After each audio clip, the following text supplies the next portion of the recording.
Mes amis, bien le bonjour. Aujourd'hui, la vidéo sera au sujet de comment résoudre n'importe quel problème. Alors, c'est vrai que le titre de la vidéo est un petit peu ambitieux, mais je vous assure, je vais vous donner une méthode éprouvée pour faire face à n'importe quel problème de vie et maximiser ses chances de le résoudre et de l'appréhender. Alors, je vais vous donner deux exemples. Juste des exemples d'études. Ne vous attachez pas trop à l'exemple. C'est juste pour vous donner. Je vais vous prendre un problème simple et je vais prendre un problème compliqué. Et on va voir comment résoudre cela. Et l'idée, c'est essayer vous-même de voir au niveau de vos vies respectives, de voir comment vous pouvez utiliser cette méthodologie-là. Alors, premièrement, je vais vous dire une lapalissade. Probablement, c'est la plus grande lapalissade de l'Internet. Vous savez, Monsieur la Palisse, 10 minutes avant sa mort, il était toujours en vie. Donc, pour résoudre un problème, il faut se projeter dans une logique de solutionnement. Il faut se dire, je veux résoudre ce problème. Ça a l'air bête à dire comme ça, oui, mais tu n'as pas besoin de regarder ta vidéo pour le savoir. Mais je vous assure, c'est ultra important. Je veux résoudre ce problème. Et vous savez pourquoi?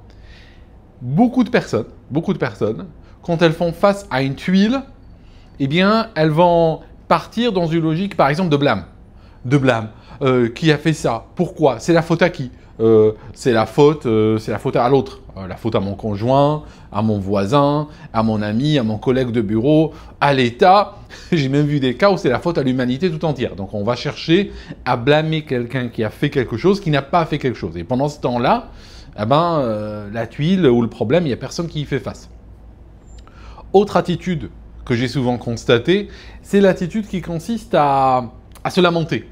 Donc une tuile, je la prends et au lieu de partir sur une logique de solutionnement et de prise en charge immédiate, je commence à me lamenter, à pleurer sur mon sort, à me victimiser, ainsi de suite. Donc, à force, on va se retrouver à tourner en rond et le problème prend des proportions bibliques. Donc c'est pour ça que je vous dis, il est très important dans sa tête de se dire je veux le régler, je veux partir dans une logique de solutionnement.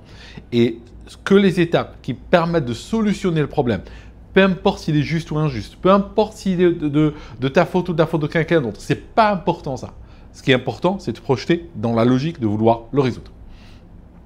Je vous donne juste un premier exemple tout bête. Un jour, c'était un samedi, j'étais avec des amis dans un restaurant de Londres, un restaurant turc je crois. On commande le dessert, des gâteaux avec des noix dedans, des trucs comme ça. Et soudainement, une amie à moi, qu'est-ce qu'elle a fait? Elle a crié, elle a mis sa main sur sa joue comme ça, elle a dit « Je crois que je me suis cassé une dent, je suis tombé sur un morceau d'écorce de noix. » Donc quand ils ont cassé les noix, un morceau d'écorce s'est retrouvé dans le gâteau. Elle s'est levée, je me suis levé, je lui ai demandé d'ouvrir la bouche, j'ai regardé, et il y avait une molaire qui était cassée en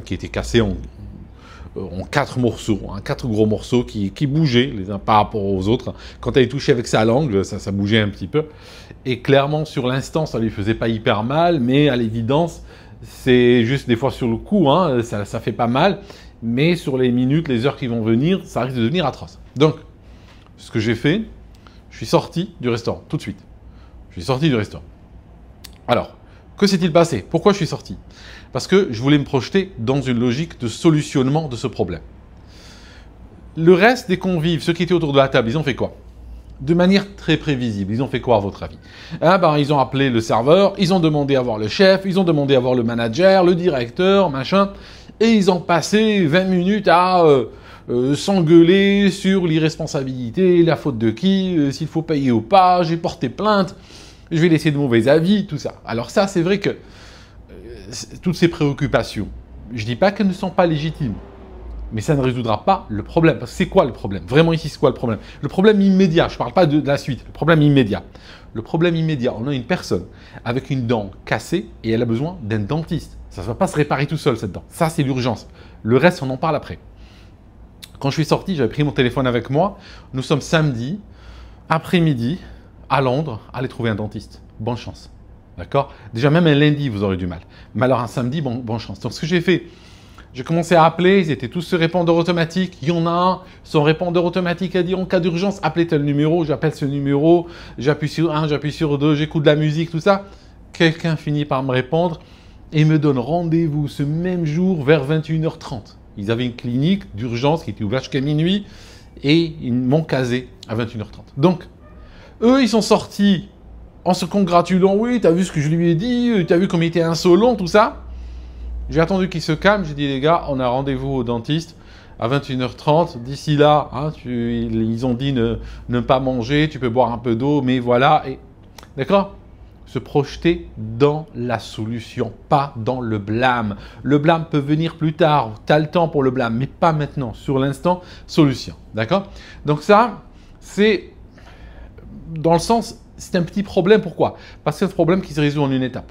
Hein ? Dent cassée, dentiste. Le soir, on l'a emmenée chez le dentiste, elle a passé 1 heure là-bas, elle est sortie, elle avait une réparation temporaire et tout, mais qui était très jolie, très bien faite, coûtait assez cher d'ailleurs, mais en tout cas, c'était super bien fait, elle n'avait plus mal, elle avait des médicaments, tout était carré. D'accord ? Donc, ça, c'était un premier problème que je vous ai donné qui se résout en une seule étape. Maintenant, je te donne un autre.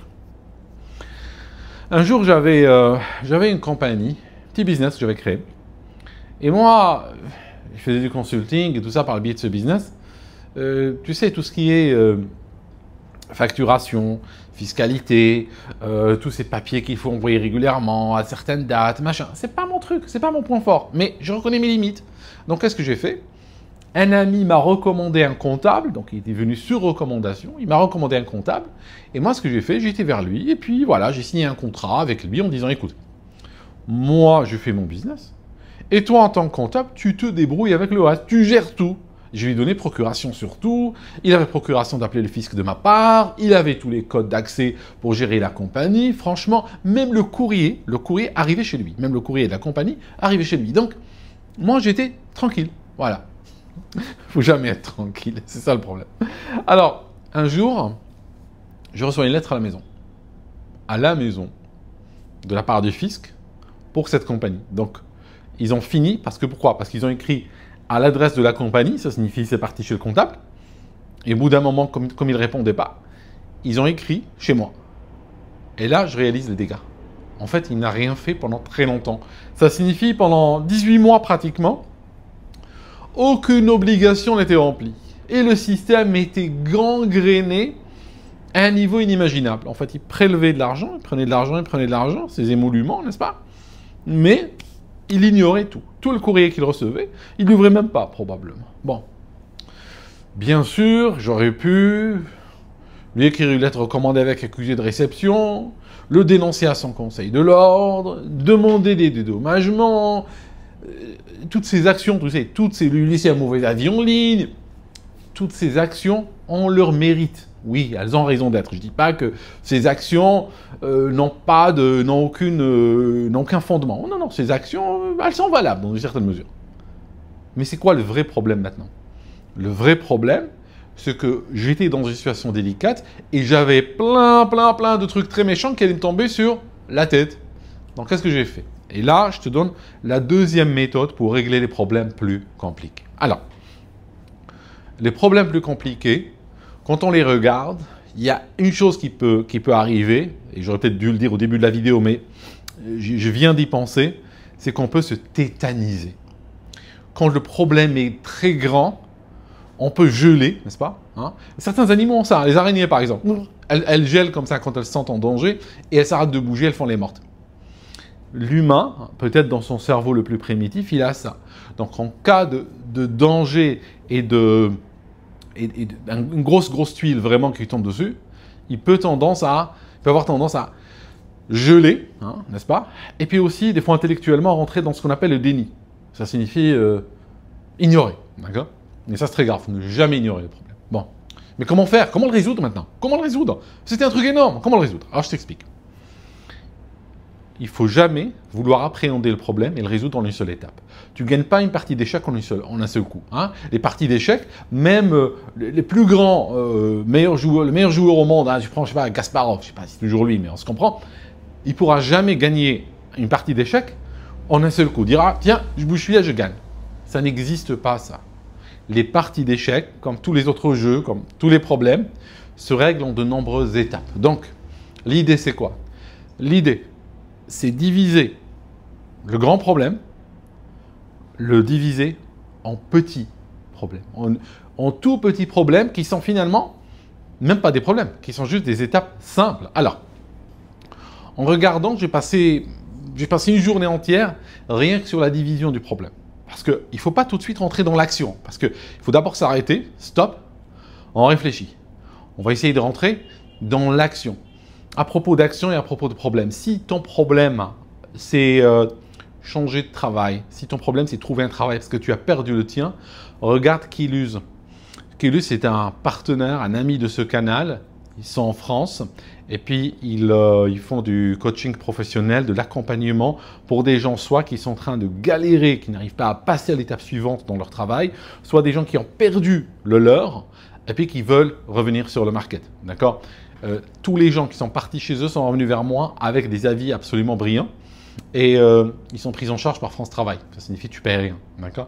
Contacte-les de ma part et une fois que tu as travaillé avec eux, reviens vers moi pour me laisser ton ressenti. Je mets le lien dans le descriptif de la vidéo et le commentaire épinglé. Retour à notre histoire. Qu'est-ce que j'ai fait ? J'ai passé une journée à diviser le méga problème en problèmes plus petits morceaux. Alors les petits morceaux, j'en avais probablement une soixantaine de petits morceaux. Alors quand je dis un morceau, c'est quoi ? C'était des actions. Alors par exemple, faire un coup de fil. Ce qui est très ennuyeux, faire un coup de fil, mais il fallait faire un coup de fil. Appeler les impôts et leur dire, voilà, je suis désolé, il y a un problème, il y a un comptable qui n'a rien fait, je prends maintenant en charge et juste laissez-moi le temps, mais je vais commencer à prendre en charge. Donc déjà pour calmer le jeu, j'ai fait cet appel. Après, il fallait changer l'adresse des compagnies. Je ne pouvais pas compter sur lui. Je lui ai écrit, mais bon, je savais qu'il n'allait rien faire. Donc, ce que j'ai fait, j'ai pris des contacts pour changer l'adresse de la compagnie. Et en fait, toutes les étapes, si tu veux, quand je te dis une étape, c'était soit remplir un formulaire, soit écrire un email, soit faire un appel, soit envoyer une lettre, tu vois. Donc, ce que j'appelle une étape, c'était ça. Et j'avais estimé le nombre, grosso modo, à 60, mais je crois qu'il y en avait même plus. Je crois que j'avais fini peut-être même par 80 étapes. Donc, ce que je faisais, c'est que, imagine que par exemple, tu as 50 étapes pour parler. Tu as 50 étapes. Alors 50 étapes, mettons que tu fasses 2 par jour. Ça signifie chaque jour, tu en fasses 2. Hein? L'appel, tu le fais, après tu envoies un email. Ok, fini pour aujourd'hui. Le lendemain, tel formulaire, tu le télécharges, tu l'imprimes, tu vas à la poste, tu l'envoies. D'accord? Tu envoies un email. Et ainsi de suite. Donc, ce qui va se passer, c'est que, par exemple, sur 25 jours, si tu fais 25 jours avec discipline, c'est très important. On ne résout jamais un problème sans discipline. Donc, chaque jour, tu attaques 2 étapes. Ce qui va se passer sur 25 jours, c'est 50 étapes que tu as résolues. Tu as exécuté 50 étapes. Je connais très peu de problèmes qui ne sont pas résolus en 50 étapes. Sincèrement. Ou bien même s'ils ne sont pas résolus en 50 étapes, honnêtement, ils sont sur le point de l'être. Il ne reste presque plus rien. Le plus dur est derrière toi. Le plus dur est fait. Tu vois ce que je veux dire? Donc ça, c'est vraiment les techniques, parce que très souvent, j'ai aidé plein de monde durant toute ma vie, et parfois j'étais presque le dernier ressort pour certains, et c'est toujours la même approche que j'utilise. Toujours arrêter, si la personne se sent victime ou autre, c'est bien, je comprends, je compatis, tout ça. Maintenant, c'est quoi la suite? Qu'est-ce qu'on va faire? Ok, est-ce que c'est un problème qui se résout en une seule étape? Si il se résout en une seule étape, c'est quoi cette étape? Ok, on va l'exécuter maintenant. On va passer à l'étape d'exécution.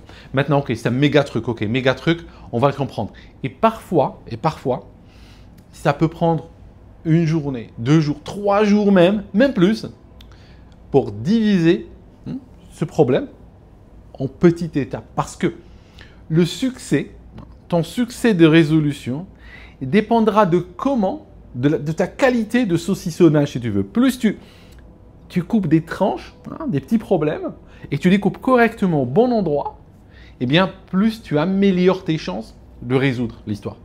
Et en réalité, quand tu regardes pour résoudre, finalement, c'est simple. Finalement, tu as un méga problème devant toi qui a, on dirait, une pyramide. Et puis, finalement, c'est hyper simple à résoudre. Des formulaires, des étapes, des machins. Et la pyramide, d'ailleurs, elle n'a pas été construite en un seul bloc. Ils ne sont pas venus avec un seul bloc comme ça, puis ils ont posé la pyramide au milieu du désert. Ça a été construit en plusieurs éléments. Et c'est cette idée-là qu'on n'a pas, parce que peut-être que des fois, avec l'école, on n'a pas appris, ou on a oublié, on n'a pas appris la discipline, on n'a pas appris la force du petit travail fait tous les jours. Un petit travail de fourmi quotidiennement, qui nous permet d'aller loin. Un dernier détail avant de finir. Un des points importants de diviser le problème, c'est que tu peux déléguer. Il y a cet aspect aussi. Ça signifie, quand tu l'as divisé en beaucoup d'étapes, tu peux toujours trouver quelqu'un, un proche, un ami, un consultant, quelqu'un qui veut t'aider, qui va faire certaines étapes pour toi. Est-ce que tu peux, s'il te plaît, me télécharger tel formulaire et puis remplir la partie que tu connais, j'emplirai le reste. Voilà. Sympa ça. Quelqu'un peut faire ça déjà pour toi. Est-ce que tu peux m'envoyer ça à la poste? Est-ce que tu peux appeler pour moi, s'il te plaît? Pendant ce temps-là, moi, je suis en train de me renseigner sur un truc. Appelle-les. Tu vas entendre de la musique. Quand ça sera le moment de parler, passe-moi le téléphone. Tu vois? Des choses comme ça. Parce que tu ne pourras pas déléguer le problème en entier. Parce que personne ne peut juste le régler d'un coup comme ça. Mais quand tu le diviseras, tu pourras plus facilement déléguer. Voilà mes amis. Donc, c'est juste une approche très puissante que je voulais partager avec vous, même si elle est simple au final, hein, c'est que du bon sens. Mais des fois, on l'oublie parce que il y a l'émotion. Hein. Je compatis, je comprends. On est des humains et quand on se prend une grosse baffe, il y a l'émotion, il y a l'effet de choc, il y a le stress, tout ça, et puis on ne sait pas par où commencer. Mais si on est méthodique, froid et tout, on arrive à bien aligner les choses. Donc là, vous voyez derrière moi, juste pour ceux qui se poseraient la question, ça c'est vous reconnaissez peut-être Dubaï. Là, je suis aux Émirats. Les vidéos au Royaume-Uni, c'est terminé. Hein. Il y en aura plus. Enfin, de loin en loin. Je pense que de temps en temps, j'irai en visite, mais je serai visiteur, je serai touriste au Royaume-Uni plus qu'autre chose, mais je ne vis plus au Royaume-Uni. Qu'est-ce que je voulais vous dire? Autre chose. Je vais bientôt relancer je sais que le calendrier, vous êtes beaucoup à m'avoir contacté, le calendrier pour les consultations était fermé pendant, ça fait 2 semaines, à peu près 2-3 semaines qui était complètement verrouillé. Je l'avais verrouillé exprès parce que j'avais beaucoup de déplacements, beaucoup de choses à faire et j'avais pas de visibilité sur mon calendrier moi-même. Donc je vais l'ouvrir, d'accord? Je vais l'ouvrir. Et puis, vous pouvez commencer doucement à reprendre des rendez-vous si vous le souhaitez. Et n'oubliez pas, il y a également Quiluse pour tout ce qui est coaching, travail, accompagnement professionnel pour aller à l'étape suivante dans votre carrière. Merci d'avoir regardé cette vidéo. Et aussi un dernier détail, le numéro ne change pas, d'accord? Le numéro WhatsApp que je donne ne change pas parce que WhatsApp s'en fiche réellement où je suis, hein, il est valable mondialement, donc je sais que c'est un 44, donc c'est un numéro britannique, mais on va le garder comme ça pour le moment. Ça sert à rien de le changer, il marche très très bien. Voilà mes amis, merci beaucoup d'avoir écouté cette vidéo jusqu'ici, merci de votre soutien et on se voit dans une prochaine. À bientôt.